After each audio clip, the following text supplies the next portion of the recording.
This happened a few months ago to my friends and I. We are university students in Cape Town, South Africa.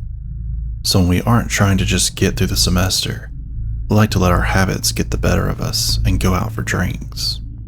On this night, we had just finished what felt like an extra long day at university and decided to head to a bar about 5 minutes from campus for some much needed stress relief. The evening was going well. Although it was a bit slow, it was enjoyable, with everyone having a drink, but as the night wore on, we started to get a bit restless. So me, being one of the more outgoing ones in the group, I suggested we head to a bar not far from where we were to play some pool. Everyone agreed, and we got our stuff to go. We all jumped in my car and headed to the bar. Being a Thursday night, parking was scarce, and I finally managed to find a spot about a block away from the bar, but on a secluded side street. I should also mention that this bar is in one of the sketchier parts of town, but is normally quite safe due to the amount of nightlife associated with being so close to a university. We walked to the bar from where we parked, and no one really felt uneasy, nor did anything happen to make us feel that way, which was quite surprising. After a few hours playing pool and just relaxing, we decided it was time to grab dinner before restaurants close, as being in South Africa means that most restaurants close really early, at around 7 or 8 p.m., to comply with the curfew. We decided to stop at the pizza place below the bar to grab some food before we all decided what the plan for the rest of the night would be. Our group was pretty large, and the pizza place was on the smaller size, so we decided to have those getting food go inside, while the others who weren't eating would just wait outside on the street. This was an easy decision, as the pizza place had a massive open window with a counter, so we could still all talk to each other. This is where things started getting a little weird. While we were waiting for our friends inside the pizza place to come out, this large white van pulled up just past us and stopped. The driver wasn't an intimidating looking dude. He was skinny, looked to be about average height with shoulder length blonde hair, a pretty standard looking dude for the kind of area we were in. He called out to me and asked if I thought his van could fit in a parking spot just behind him. For perspective, this parking spot could probably fit like a small hatchback. Even then, it would be a tight squeeze. This dude is driving a full-size panel van. This makes me kind of uneasy, as I thought that as a driver of a car, you should know where your car can definitely not fit, and this was one of them.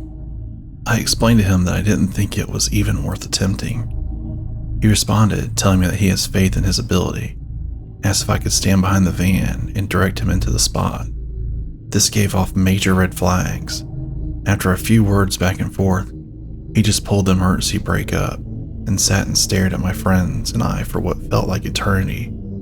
He then oddly thanked us and drove off. This sparked my friends to come outside from the pizza place, as they just saw what happened and were very confused. We all were kind of weirded out, but thought nothing of it. Everyone ate their pizza, and we tried to decide what the plan was for the last hour or two that we had, before curfew cut things short. Most of us decided this is where the night was going to end, as we're all kind of weirded out by the guy in the van. A few others decided they were going to stay and just Uber home a little later in the evening. With our group number cut down to 4, we decided to walk back to the car and just head home. When we left the pizza place, a homeless person called out to us and insisted we had nothing to worry about with the guy in the van, which didn't help with anyone's nerves.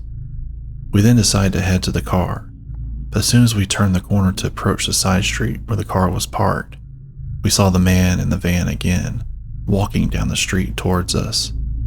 This time, he was not quite so happy as he seemed in his encounter earlier. I made a cheeky comment about him finally finding a parking spot he could fit in while we were walking past each other, and he just stared at my friends and I while not breaking eye contact, even when we passed him. I turned around to see if he was still looking. He was. But as we turned the corner of the side street where my car was parked, I saw the van and my heart sank. It was horribly parked, half on and half off the sidewalk. The back door was slightly open. Upon seeing this, I turned around and saw Van Man was now walking towards us, but he said something that confused me at first. It didn't make sense until later. He said, "Hey, please just watch my car," which confused me. But when he said that, 4 men sat up from leaning on the wall next to the van and began following us. My friends and I were slightly ahead of them, so we were trying to discuss the game plan because it was obvious if we did nothing, something horrible was going to happen. My friends started to walk faster, and I remained at the same speed. I was frantically searching my pockets for my car keys, all while shouting at my friends to wait up and asking what the rush was. All in hopes the guys behind us were oblivious to us knowing they had sinister intentions. It was easy to tell that they were gaining on us. As soon as my car came into view, we booked it. The men all then chased us. We quickly got inside the car and locked the car doors as the men surrounded us. As fast as I could, I got my keys into the ignition, turned, and sped away. We were only seconds from not being that lucky. I managed to get us out and looked in the rearview mirror.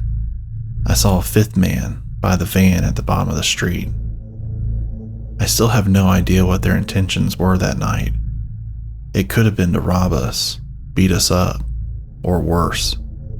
I don't really like to think about how lucky we were that night.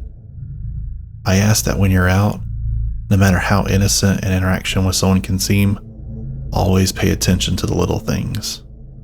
So to the man in the van my friends and I saw that night, can we please not meet again? 3 years ago, I was walking home late one night from my friend's house. It was dark, and at the time, I lived in a pretty rough part of a large city. I've had many sketchy situations that I've gotten myself out of, so I guess I felt sort of invincible, like nothing truly scary could happen to me. When I walk alone, I always stay very alert and am aware of my surroundings for my own safety, just in case. About halfway home, and roughly 10 minutes to my apartment, I noticed that a van had started tailing me. I was used to this, since in my city, it's very common for a young woman in a rough area to get propositioned for sex. It's a little embarrassing how desensitized to all this I was. I did my usual and crossed the road so that I could avoid walking on the same side of the street that the van was on.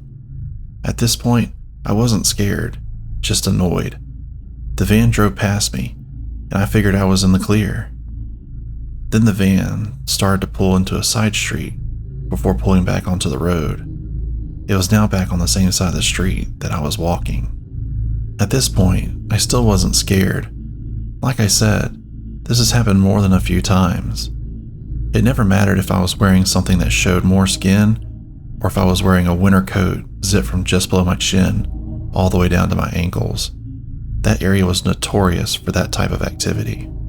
As the van rolled up beside me, I noticed there were 2 men in the front seat of the van. They looked almost identical and may have been twins or brothers. Both men had a very dark complexion, dark eyes, and short dark hair. As the guy rolled down his window to talk to me, I decided to be firm and told the driver sternly, "I'm not interested." The man didn't move. I was very annoyed and decided to cross the road again to get away. At this point, I figured this would be enough for them to stop following me. They didn't. Every time I crossed the road to the opposite side, they would turn around. I'll pull around to be on the same side of the street I was on. I've never had to put that much effort into getting a pervert to leave me alone, so this is when I started feeling unsafe. Traffic in the area had picked up, and the van always seemed to come back around, traveling at the speed the other traffic was flowing in. After a few times of them passing me like this, I'd had enough, and I yelled for them to screw off. I thought it finally worked. About 3 minutes passed, and I hadn't seen the van, so I thought I was in the clear. At this point, traffic in the area had started to die down, and there were no other cars nearby. I was still a little scared, So I pulled my phone out and was getting ready to call my sister that I lived with. As I pulled my phone out, the van pulled up to me very quickly. Before I could even blink, one of the men jumped out of the van, opened the back door, and approached me quickly in an aggressive manner, as if he was about to scoop me up and throw me into the vehicle. Just as the man was about to place his hands on me, I tilted my phone up and said, "You are being filmed in my live video chat. I gave my friend your license plate number, and the police have been notified." I was super scared, but I didn't let that show. I stayed as calm as I could. The man paused like he was considering if I was bluffing or telling the truth, so I tilted the phone more, as if to give the fake audience a better look at him. He then jumped into the van and they sped off. It was obvious that they were waiting until there was no traffic or witnesses to snatch me. I have never been the same since that night. I'm afraid to walk alone now, even in the daytime. For everyone out there, be aware of your surroundings and stay safe. As for the two creeps that night in the van, let's not ever meet. Hope karma finds you both soon. Thanks for watching this video to the end. I really appreciate all the support you guys have shown to the channel. Be sure to like and comment on this video if you haven't already. Also, if you aren't already a subscriber, go ahead and subscribe now, as well as hit the bell to be notified when new videos go live. You can also find my links for Facebook and Twitter in the description below. Thanks again, and I'll see you guys in the next video.